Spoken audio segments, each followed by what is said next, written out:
पाकिस्तान ने अपना टी20 world cup squad submit करा दिया। जी हां, बिल्कुल प्रोविजनल स्क्वाड जिसको सबमिट कराने की आखिरी तारीख 2 जनवरी थी, पाकिस्तान ने वो सबमिट करा दिया। लेकिन आप इसमें तब्दीली कर सकते हैं 31 जनवरी तक। अब पाकिस्तान ने स्क्वाड पब्लिक नहीं किया, लोगों के सामने नहीं रखा, लेकिन आईसीसी को जमा करा दिया है। अब आपका भाई आपके साथ मौजूद है, मैं आपको वो स्क्वाड बताऊंगा कि उस स्क्वाड में कौन कौन से खिलाड़ी मौजूद हैं।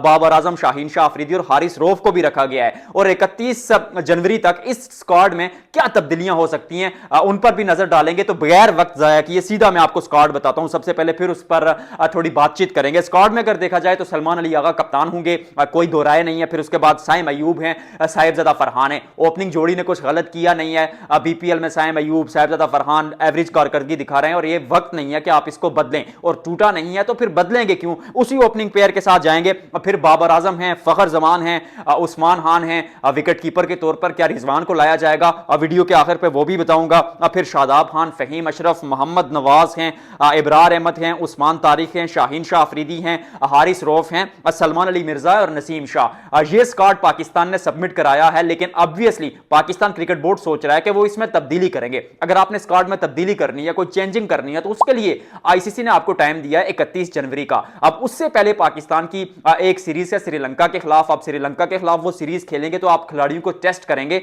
और अगर वो खिलाड़ी अच्छा परफॉर्म करते हैं तो फिर आप सोचेंगे कि शायद आप उनको वर्ल्ड कप में लेकर जाएं, क्योंकि कंडीशंस श्रीलंका की वही होंगी जिनमें पाकिस्तान ने वर्ल्ड कप खेलना है। तो एक अच्छा साइन पाकिस्तान के लिए कि अपने तुर्प के पत्तों को, अपने जितने भी ऑप्शंस है, जितने भी आपके खिलाड़ी है, इवन जो बेंच स्ट्रेंथ है, आप उसको टेस्ट कर सकते हैं। तो देखा जाए तो उन खिलाड़ियों में मुझे पर्सनली ऐसा लगता है कि ख्वाजा नाफे अगर अच्छा परफॉर्म करे तो तब भी वो स्क्वाड से बाहर हो जाएंगे। क्यों? क्योंकि बाबर आजम को आप टीम में लेकर आएंगे, और बाबर आजम को टीम में लेकर आएंगे तो फिर ख्वाजा नाफे को आपको ड्रॉप करना पड़ेगा, क्योंकि आपको, मुझे लगता है कि इस स्टेज पर बैकअप विकेट कीपर जरूरत नहीं है। और अगर कहीं उस्मान खान इंजर्ड हो भी जाते हैं तो फिर आप सोचेंगे साहिबजादा फरहान की तरफ कि वो आपको कीपिंग करके दे दें। तो ख्वाजा नाफे अच्छा करें या बुरा करें, वो टीम से बाहर जाएंगे। और मैं बारहा चर्चा कर चुका हूं कि इस स्टेज पर क्यों ख्वाजा नाफे को आपने लाया। पहली बात तो यह है कि मास सदाकत की जगह बनती थी। आप इमर्जिंग एशिया कप देख लें, आप हांगकांग सुपर सिक्स टूर्नामेंट देख लें, आप उसके अलावा डोमेस्टिक सर्किट देख लें, सबसे ज्यादा जिस खिलाड़ी ने परफॉर्म किया वो मास सदाकत ने परफॉर्म किया। और मास सदाकत की जो एवरेज है वो 129 की है, जबकि ख्वाजा नाफे ने सिर्फ टी10 लीग के उस सीजन को छोड़ दिया जाए तो कहीं परफॉर्म नहीं किया।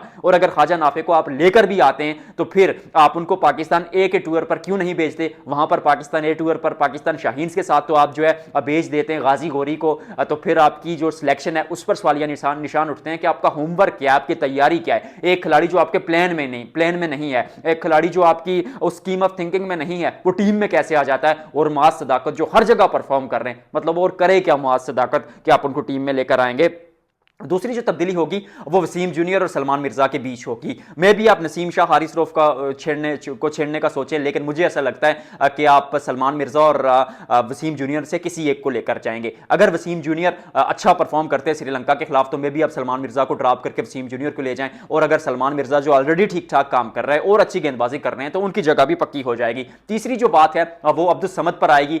मुझे ऐसा लगता है कि आप शाहीन शाह अफरीदी को वापस लेकर आएंगे तो गेंदबाजी में नसीम भी आपको जरूरत है। आईएल टी20 में अच्छा परफॉर्म कर रहे हैं। हारिस रऊफ जैसा गन गेंदबाज जो उन कंडीशंस में जहां पर पिचेस स्लो होंगी, थोड़ा गेंद पड़ने के बाद नीचे रहेगा, वहां पर आपको एक एक्स्ट्रा पेस जनरेट करने वाला गेंदबाज चाहिए होगा। तो फिर हारिस रऊफ की तरफ आप देखेंगे और हारिस रऊफ को भी मुझे लगता है कि आप टीम में रखेंगे। ये दूसरी बात हो गई। और फिर उसकी फिर एक ही जो तरीका बनता है नसीम शाह को, माफ कीजिएगा, शाहीन शाह अफरीदी को वापस लाने के लिए, वो किसी बल्लेबाज को ड्रॉप करने। तो हसन नवाज को भी आप ड्रॉप करने का सोचेंगे, अब्दुल समद को भी ड्रॉप करने का सोचेंगे। मुझे लगता है हसन नवाज अब्दुल समद में से एक बार आ जाएगा, शाहीन शाह अफरीदी टीम में आ जाएंगे। तो ये प्रोविजनल स्क्वाड पाकिस्तान ने जो है वो सबमिट कराया आईसीसी को टी20 वर्ल्ड कप 2026 के लिए। अब इस स्क्वाड की अगर ताकत की बात की जाए तो मुझे पर्सनली लगता है कि वहां पर पाकिस्तान जो अटैक करेगा श्रीलंका में सामने वाली टीम पर, वो स्पिन से करेगा।